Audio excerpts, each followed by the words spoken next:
Social media প্রচণ্ডভাবে প্রভাবিত করছে আমাদের মানুষকে। দ্য ফার্স্ট টাইম এবার আমাদের নেতা তারেক সাহেবের উপরে আক্রমণ হয়েছে। বলছি দলের মধ্যে বলছি, কিন্তু দুর্ভাগ্যক্রমে এটা ঠিক সেই যেরকম গুরুত্ব পাওয়া উচিত ছিল সেটা পায়নি। আমি বলছিলাম যে এখন কিন্তু মিডিয়া পাল্টে যাচ্ছে। এখন খবরের কাগজ, ইলেকট্রনিক মিডিয়া এটাই শুধুমাত্র আমাদেরকে প্রভাবিত করছে না, আমাদেরকে সোশ্যাল মিডিয়া প্রচণ্ডভাবে প্রভাবিত করছে আমাদের মানুষকে। যে সাইবার ওয়ার্ল্ডে যে যুদ্ধ, সাইবারের যে যুদ্ধ, সেই যুদ্ধের জন্য যে প্রস্তুতি, এই কথাটা আমি বারবার করে বলেছি।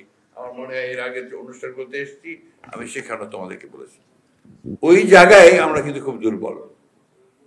এই জায়গাটাকে আরো সবল করে তোলা দরকার। আমাদের এখানে আমরা যারা আছি আমরা সবাই প্রায় বয়োবৃদ্ধ মানুষ, অনেকেই আছি একেবারে ইলিটারেট এই আইটি সেক্টর সম্পর্কে ধারণাই নেই। এই জায়গাটাতে ইয়াংদেরকে আরো বেশি সামনে আসা দরকার এবং প্রবলভাবে আসা দরকার। কারো অনুমতির অপেক্ষা করার দরকার নেই। প্রতিটি যে একটা ক্যাম্পেইন চলছে, সেই ক্যাম্পেইনগুলোর উত্তর সাথে সাথে দেওয়ার জন্য এই ইয়াংদেরকে এগিয়ে আসতে হবে, তাদেরকে এগিয়ে আসতে হবে।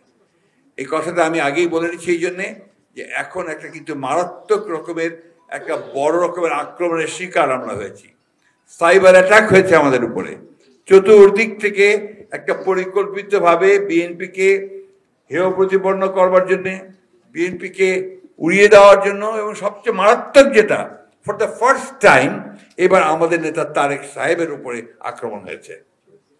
আমি এটা আপনারা লক্ষ্য করেছেন নিশ্চয়ই, তার নাম ধরে, তার কথা বলে, তাকে বিভিন্নভাবে মেলাইন করে তার সম্পর্কে কথা বলেছে, যেটা খুব অ্যালার্মিং। আমি তাই অনুরোধ করব যে যারা তোমরা এই কাজটা করছো তারা তোমরা আরো ব্যাপকভাবে করো, আরো বেশি মানুষকে সঙ্গে নিয়ে করো, আরো বেশি যারা এই কাজের সঙ্গে জড়িত আছেন তাদেরকে সঙ্গে নিয়ে করো। আমাদের একটা খুব বড় দুর্বলতা আছে বিএনপির, এটা আমাকে অনেকে স্বীকার করবেন কিন্তু জানি না, আমরা পড়তে চাই না। পড়াশোনাটা আমাদের কাছে একটা মানে খুব একটা ভালো বিষয় না, এটাকে বদলাতে হবে, পড়তে হবে বেশি করে। এই যে আজকে ডাক্তার সাহেবের কথা শুনে আমরা সবাই খুব খুশি হলাম, মাহবুবুল্লাহ সাহেবের কথা শুনে সবাই খুব খুশি হলাম, মাহাদিনের কথা শুনে সবাই খুব খুশি হলাম। এরা কিন্তু পড়াশোনা করে ওই কথাগুলো বলছেন, যেটা শুনে আমরা আপনার সমৃদ্ধ হচ্ছি, ভালো লাগছে। তো সেই পড়াশোনাটা যত বাড়ানো যাবে তত কিন্তু লড়াইটা তত শক্ত করে করা যাবে। এই কথাটা আমাদেরকে মনে রাখতে হবে এবং পড়তে হবে সব বিষয়ে, সব বিষয়ে, শুধুমাত্র একটা বিষয়ে পড়লে হবে না। ওরা কি বলছে সেটাও পড়তে হবে, ওরা কি জায়গায় একটা আক্রমণ করছে সেটাও জানতে হবে, একই সঙ্গে আমি কি বলবো, কিভাবে উত্তর দেব, সেই বিষয়গুলো আমাকে জানতে হবে। কয়েকদিন আগে, সম্ভবত 2-3 দিন আগে, একটা টক শোতে ডাক্তার সাহেব ছিলেন, আমাদের বাবুল সাহেব ছিলেন, কোথায় যেন 6-7 জন পাওয়ার টিভিতে, সম্ভবত কামরুজ্জামান রতন সাহেব ছিলেন, কামরুজ্জামান ওনার নাম রতন ভাই ছিলেন, তারপরে আরো অনেক পোয়ার ছিলেন, অনেকেই ছিলেন। আমি সাধারণত টক শো অ্যাভয়েড করি, কিন্তু সেদিন আমি রাত্রি 2টা পর্যন্ত এই টক শো দেখেছি।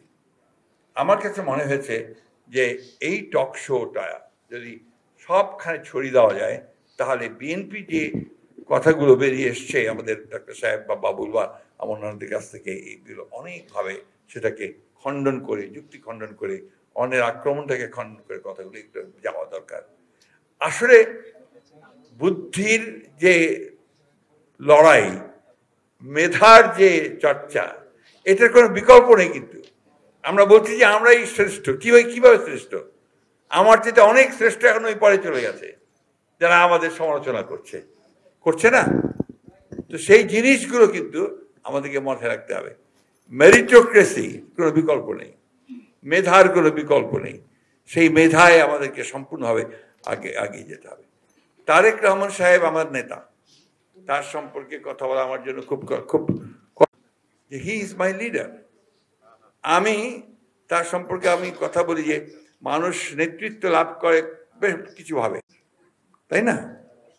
তারেক সাহেবের মধ্যে কিন্তু আপনার এই নেতৃত্বটা এসেছে অনেক দিক থেকে, পারিবারিক দিক থেকে, যেটা অনেকেই আপনারা বলেছেন। যদি কথাটা শুনতে আমার একদম ভালো লাগে না, কারণ যিনি নেতা তাকে আমার মনে হয় যে বোধহয় কিছুটা খাটো করা হয়, তার যে নিজস্ব গুণ সত্তাগুলো আছে সেটাকে পরিবারের সঙ্গে সম্পৃক্ত করে দিয়ে আমরা ওদেরকে সেটা একটু ছোট করে দিই। তারেক রহমান সাহেবের নিজস্ব গুণ আছে, যে গুণগুলোর জন্য তিনি আজকে এই পর্যন্ত এসছেন, নাহলে আসতে পারতেন না, নাহলে আসতে পারতেন না। কেন বলছি আপনাকে এই কথাগুলো? যে আমার অভিজ্ঞতা, আমি তো বেশ কিছুদিন ধরেই কাজ করছি একসাথে। তারেক রহমান সাহেব দায়িত্ব পাওয়ার পরে, অর্থাৎ ম্যাডাম জেলে যাওয়ার পর থেকে তো ওনার সঙ্গে সরাসরি কাজ করছি। আমি দেখেছি যে অসাধারণ একটা সাংগঠনিক দক্ষতা আছে, এটা খুব কম রাজনীতিবিদের মধ্যে আছে। অসাধারণ, অতি অল্প সময়ের মধ্যে তিনি বিশাল একটা অংশকে তিনি সংগঠিত করে ফেলতে পারেন, এবং খুব অল্প সময়ের মধ্যে তিনি বাংলাদেশের গ্রামে পৌঁছে গেছেন, একদম একটা ওয়ার্ডে পৌঁছে গেছেন। যে কারণে যে কথাটা ডাক্তার সাহেব বলেছেন, আমি এটা জোর দিয়ে বলতে চাই, বিএনপিকে এত সহজে তুড়ি মেরে উড়িয়ে দেওয়া যাবে না। বিএনপি প্রমাণ করেছে, প্রতিবার প্রমাণ করেছে যে বিএনপি সেই ধ্বংসস্তূপ থেকে জেগে উঠতে জানে। প্রেসিডেন্ট জিয়া রহমান সাহেবের শাহাদাতের পরে অনেকে ভাবলো বিএনপি শেষ, বিএনপিকে আর খুঁজে পাওয়া যাবে না, কিন্তু সেই বিএনপি আবার আমাদের দেশনেত্রী বেগম খালেদা জিয়ার নেতৃত্বে আমাদের ছাত্র নেতা যুব নেতাদের সঙ্গে নিয়ে আবার বিএনপি জেগে উঠেছে। আবারও পরবর্তীকালে আঘাত এসেছে।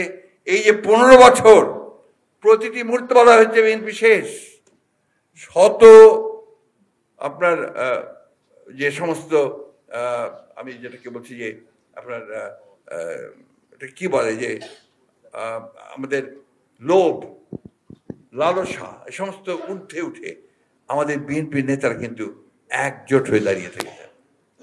কারাগারে গেছেন, কারাগারে পর্যন্ত লোক পাঠানো হয়েছে, চলে আসো, তোমাকে এত টাকা দেওয়া হবে, এই করা হবে, ওই করা হবে। যায়নি কেউ, একমাত্র সাজানো বাদ দিয়ে অবশ্য, তো আর কেউ না, কেউ যায়নি। তো এই জিনিসগুলো কিন্তু আমাদের শক্তি, এটা আমাদের ইনহেরেন্ট একটা স্ট্রেংথ। এই স্ট্রেংথটাকে কিন্তু আমাদের কাজে লাগাতে হবে। আর আমি মনে করি যে বিএনপির যে বিশাল একটা যুব সমাজ আছে, ছাত্ররাও এখন উঠছে, এইটাকে একটু ইনডক্ট্রিনেট করেন, তাদেরকে বিএনপির রাজনীতিটা মাথার মধ্যে ঢুকানোর চেষ্টা করতে হবে।